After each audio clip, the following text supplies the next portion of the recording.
ಸಾಧನ ಸ್ವಸಹಾಯ ಸಂಘದವರು ನಡೆಸಿದ್ದ ಥ್ರೋಬಾಲ್ ರಾಜ್ಯಮಟ್ಟದ ಟೂರ್ನಿಯಲ್ಲಿ ಪ್ರಥಮ ಬಹುಮಾನವನ್ನು ರೈಸಿಂಗ್ ಫ್ರೆಂಡ್ಸ್ ಮಂಗಳೂರು ತಂಡ ತನ್ನ ಮುಡಿಗೇರಿಸಿಕೊಂಡಿದೆ. ಒಂದು ಅದ್ಭುತ ಪ್ರದರ್ಶನ ನೀಡಿದ ರೈಸಿಂಗ್ ಫ್ರೆಂಡ್ಸ್ ಮಂಗಳೂರು ತಮ್ಮ ಪ್ರಥಮ ಹಂತದಲ್ಲೇ ಕೊನೆಯವರೆಗೂ ಅದ್ಭುತ ಪ್ರದರ್ಶನ ನೀಡಿ ಪ್ರಥಮ ಬಹುಮಾನವನ್ನು ಸ್ವೀಕರಿಸಿದೆ. ಫೈನಲ್ನಲ್ಲಿ ಅತ್ಯುತ್ತಮವಾದ ಪ್ರದರ್ಶನ ನೀಡಿದ್ದ ಬೆಂಗಳೂರಿನ YSC ತಂಡ ಅದ್ಭುತ ಪ್ರದರ್ಶನ ನೀಡಿ ದ್ವಿತೀಯ ಬಹುಮಾನಕ್ಕೆ ತೃಪ್ತಿಪಟ್ಟುಕೊಂಡಿತು. ಒಂದು ಅದ್ಭುತ ಪ್ರದರ್ಶನ ನೀಡಿದ್ದ ತಂಡ YSC ತಂಡ ಮಂಗಳೂರಿನ ಎದುರಿಗೆ ಶರಣಾಯಿತು.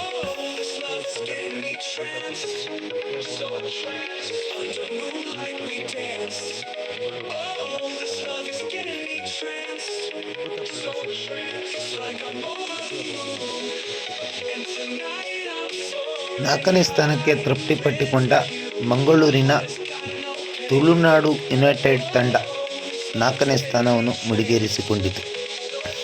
ಇದೇ ಸಂದರ್ಭದಲ್ಲಿ ನಮ್ಮ ಸಾಗರದ ಮಲ್ನಾಡ್ ಗರ್ಲ್ಸ್ ಹೆಣ್ಣು ಮಕ್ಕಳು ಕ್ರೀಡಾಕೂಟದಲ್ಲಿ ಅದ್ಭುತ ಥ್ರೋಬಾಲ್ ಆಡುವ ಮೂಲಕ ಹಾಗೂ ಕ್ರೀಡಾ ಸ್ಫೂರ್ತಿಯನ್ನು ಮೆರೆದ ಕಾರಣಕ್ಕೆ ಸಾಧನ ಸ್ವಸಹಾಯ ಸಂಘದವರು ಅವರನ್ನು ಕರೆದು ಸನ್ಮಾನಿಸಿ ಗೌರವಿಸಿದರು. ಮುಂದಿನ ಕ್ರೀಡೆ ಹಾಗೂ ಮುಂದಿನ ಅಚ್ಚುಕಟ್ಟಾಗಿ ಆಡಲು ಅವರಿಗೆ ಪ್ರೋತ್ಸಾಹಿಸುವುದಾಗಿ ನಗದು ಹಣ ನೀಡಿ ಸನ್ಮಾನಿಸಿ ಗೌರವಿಸಿದರು.